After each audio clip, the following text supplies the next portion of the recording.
નમસ્કાર ખેડૂત મિત્રો ગામડિયો ખેડૂત ચેનલની અંદર તમારા બધાનું સ્વાગત કરું છું।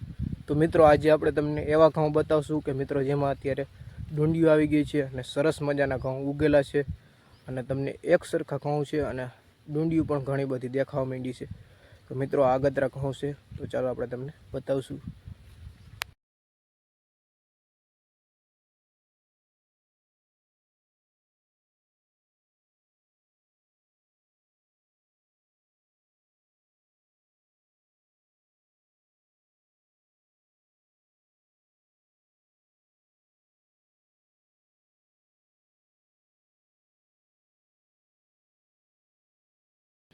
તો ખેડૂત મિત્રો તમે જોવો છો કે મિત્રો આ છે આપણા ઘઉં। જો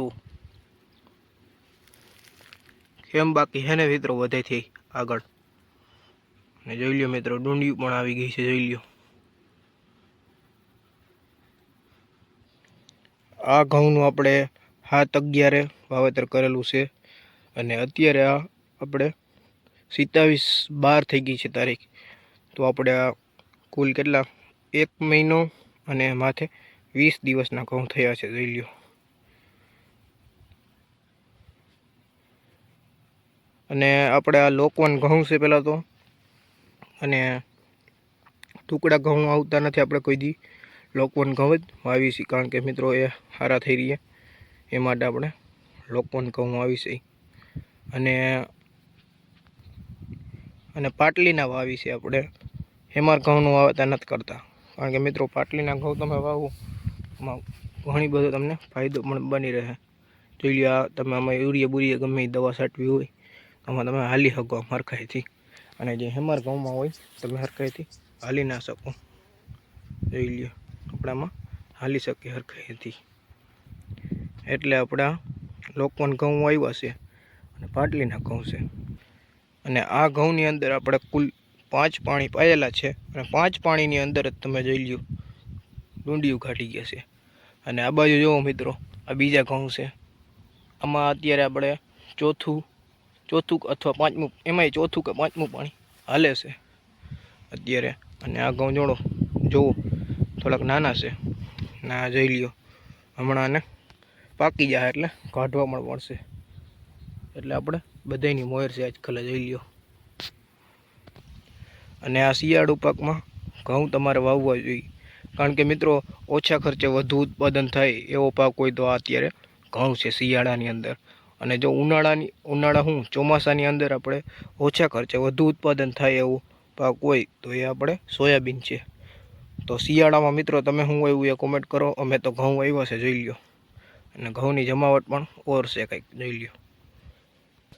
અને હજી તો મિત્રો આપણું કાચું સોનું છે, હજી તો મિત્રો પાકશે ને ત્યારે પણ આપણે વિડીયો અપલોડ કરશું અને તમને બતાવશું કે કેવા ઘઉં થયા અને કેટલા ઘઉં થયા એ પણ। હવે આપણે તમને બતાવશું કે ઘઉંની અંદર દાણો કેવો ભરાણો છે, તો ચાલો આપણે તમને બતાવશું। તો જુઓ આ ડુંડીને આપણે પહેલાં તોડી લઈ, જોઈ લ્યો હવે તોડી લીધી છે। હવે આપણે તમને બતાવશું કે કેવો દાણો ભરાણો છે એ।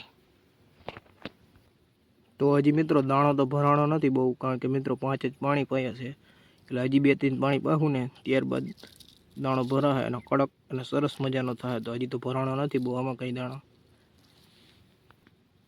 ઉગતું સોનું અને કાચું સોનું તમે જે કહો એને, અને મિત્રો ખેડૂત માટે તો એનો પાક જ જીવ હોય છે એના માટે। અને મિત્રો આ ઘઉંને આવા કરવા હોય તો મિત્રો તમે આની ફૂલ માવજત રાખવી પડે છે, અને A to Z time to time બધું આનું ખાતર નાખવું પડે છે, પાણી પાવું પડે છે। તો મિત્રો આને ટાઈમ ટુ ટાઈમ બધું કરવું પડે છે, ત્યારે આવા ઘઉં થઈ જાય છે। જોઈ લ્યો 1 મહિના ને 20 દિવસના ઘઉં છે આ। અને મિત્રો આજકાલે આ ઘઉંનો ભાવ શું રહેશે તમે કોમેન્ટ કરજો। અને મિત્રો વારી ફલે તો 500ની આજુબાજુ આવી જાય છે ભાવ, 500 કે 600 કે જેટલા હોય, એટલે આજકાલે તો કેટલા હોય આપણને કંઈ અંદાજો નથી। તો મિત્રો આજના વિડીયોમાં ખાલી આટલું જ હતું, તમને ઘઉં બતાવવાના હતું કારણ, અને ઘઉં તમે જોયા છે સરસ મજાના એવા ઘઉં છે આપણે। તો મિત્રો તમે ઘઉં જોયા કે કેવા સરસ મજાના ઘઉં છે આપણા। અને મિત્રો વિડીયો તમને સારો લાગ્યો હોય તો વિડીયોને લાઇક કરી નાખજો, અને જો ચેનલમાં નવા હોય તમે તો ચેનલને સબસ્ક્રાઈબ કરી નાખજો। મળીશું આપણે નવા વિડીયોમાં, ત્યાં સુધી જય જવાન જય કિસાન, ભારત માતા કી જય।